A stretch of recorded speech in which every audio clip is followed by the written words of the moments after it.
it does take time to work through that stuff and to become an us. And I think so many families give up before they get to that sweet spot. Thank you for joining us for the Blended Kingdom Families podcast. This podcast is for blended families, the people who love them, and anyone who just wants to improve their marriage and family relationships. BKF exists to break the cycle of divorce, equip marriages, and unite blended families with the truth of God's Word. It is our hope that today you will receive biblical guidance and practical resources that will bring unity and peace to create your thriving, healthy home. Let's jump in.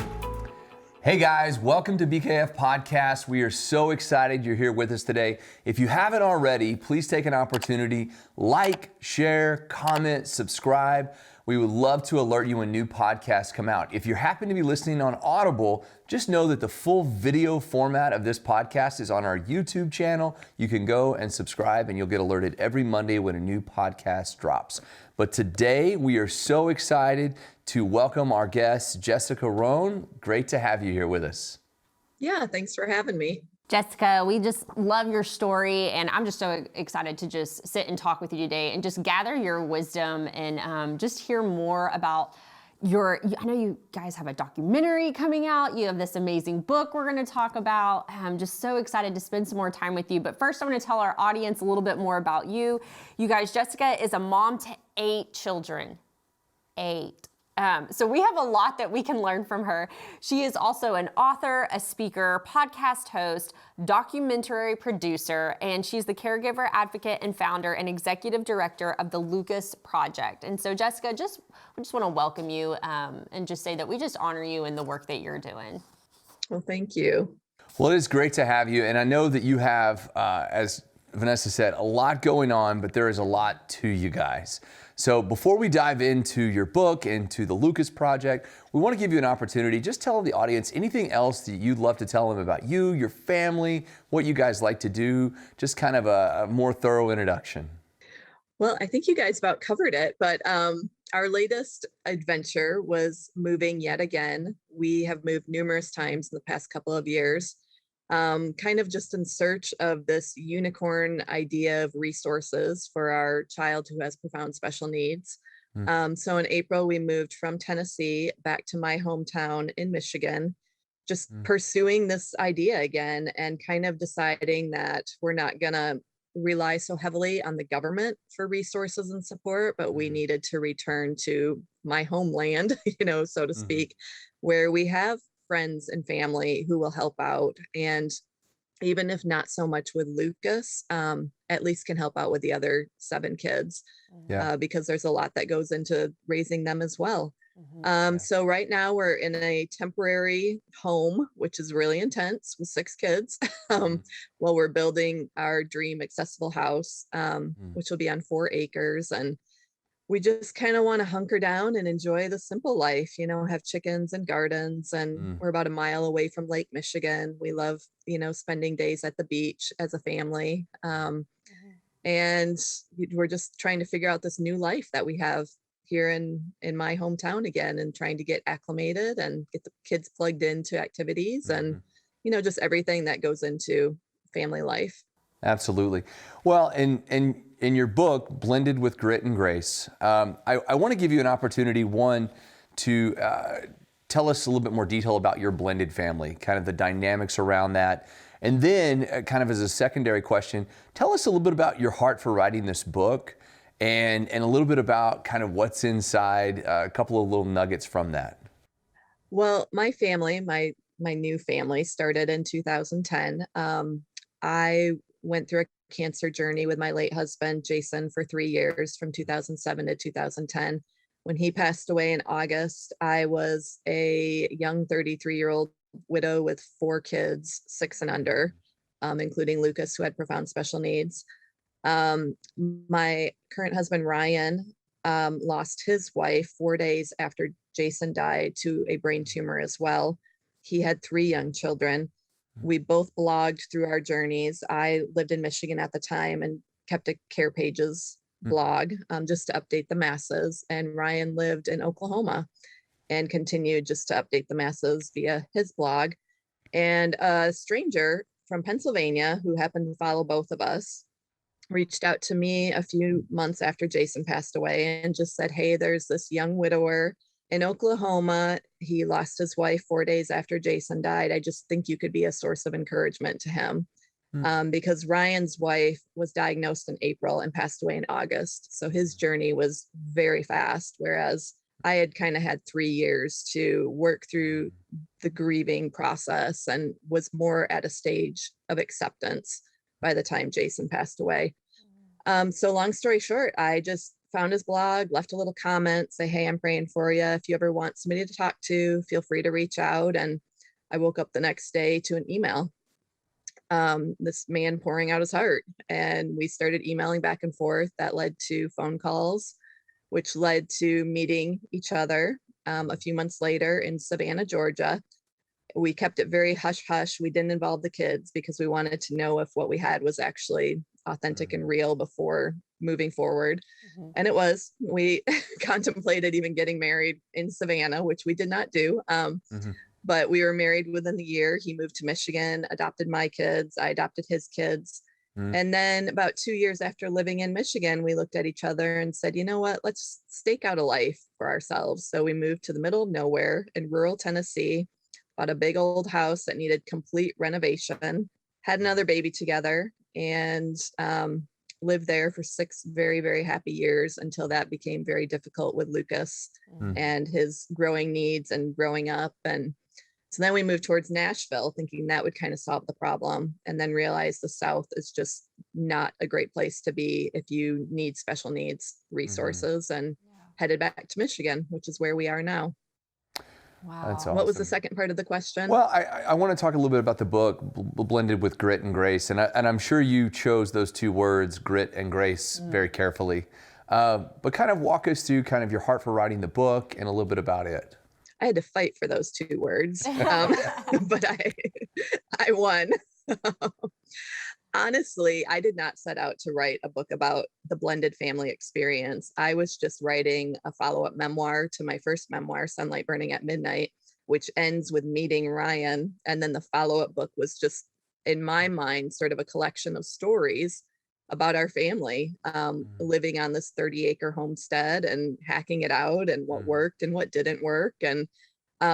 And then we threw in blended. We went back and forth on the title for a really long time, trying to come up with something that everybody could agree on. I wasn't pushing so much for the blended perspective. I wanted it more for just like an overall family story. But the more I would talk to my agent and the publisher, they were like, but we need to, pull this together in a blended sort of way. So that's what we landed on, Blended with Grit and Grace, which I think is a fantastic compromise, because it encompasses just our family, but I didn't want to alienate people who weren't from a blended family, because I think there's so much in the book that anybody can relate to in any type of family, really. Yeah, absolutely. No, I love that, Justin. I love hearing your story and just the dynamic and, out of tragedy, how God can just redeem and restore, and just your beautiful family that you guys have. And I love that. And then that there's an amazing resource, and it's not, like you said, just for the blended family, but anyone who's struggling with having a special needs child and being a caregiver.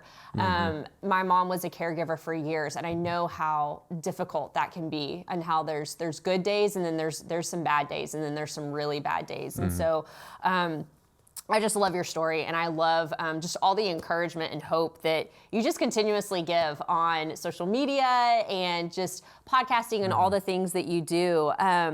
But one of the things that I think our audience would just so benefit with hearing from you, Jess, and just your experience and just your wisdom is, when it comes to processing grief and loss of spouses and maybe biological parents, what are some steps you and your husband took together to take care of your new family that you had? Well, we didn't do everything exactly the way I would do it if I could redo it. I think we used each other as therapists, which I would highly recommend not doing. But it worked. We got through it.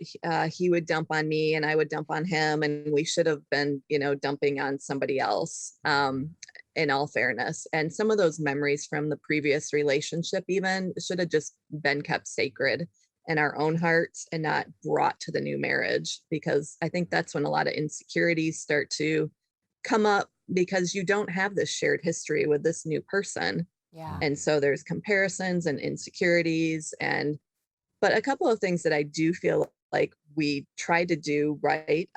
We realized going into our marriage that we had 7 kids and we didn't really have an opportunity to date. And we set aside a period once a week where we would go out, without the kids for a couple of hours.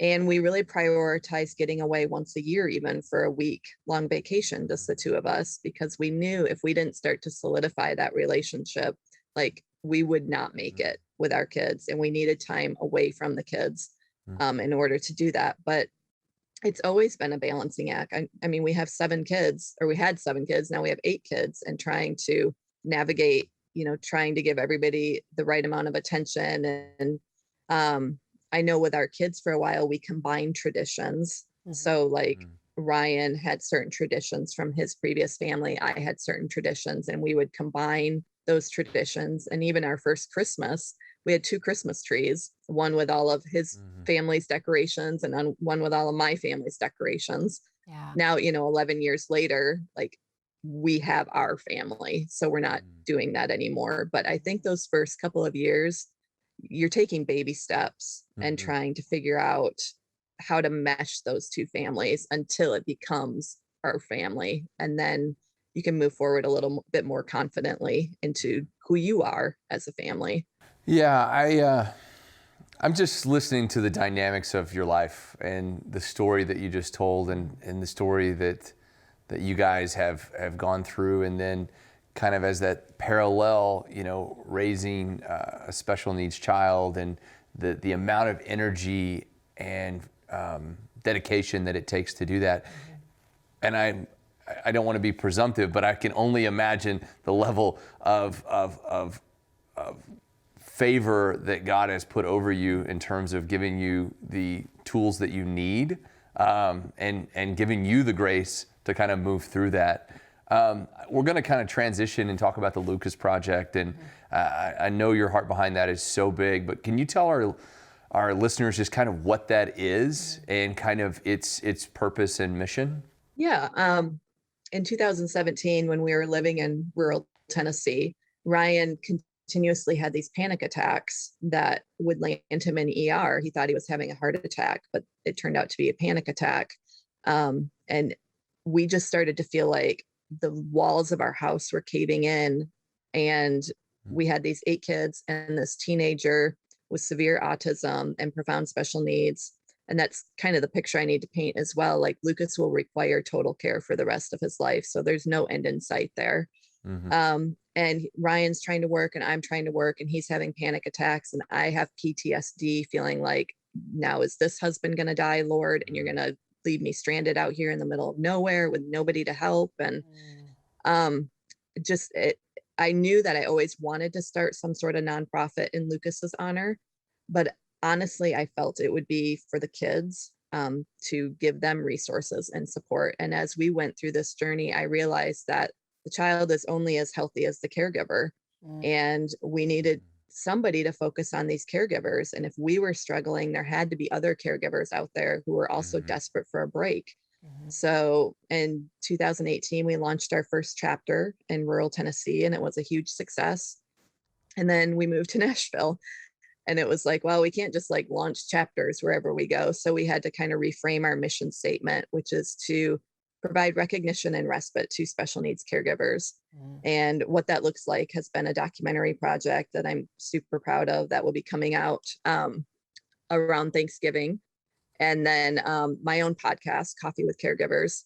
And the respite portion, we send care packages to mamas around the nation just to say, we see you. I just woke up this morning, and in my email were 3 more caregivers that were nominated to receive a package. And then we drop off spa baskets to mamas in ICU with their babies, because oftentimes these moms are sitting there for weeks on end with their medically fragile children. And we provide respite grants. We just provided a $1,000 respite grant to Victoria, Texas, and they launched their first chapter October 18th. So that's kind of how we've had to reframe it, rather than us like popping up chapters wherever we go. We want to enable other communities to start chapters where they are.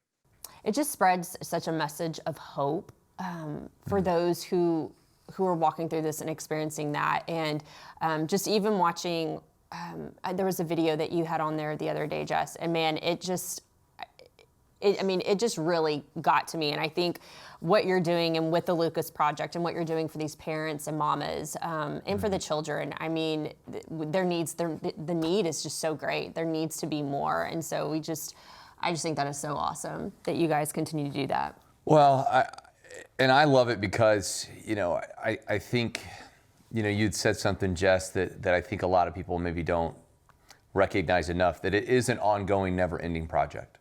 And caregiving is never ending.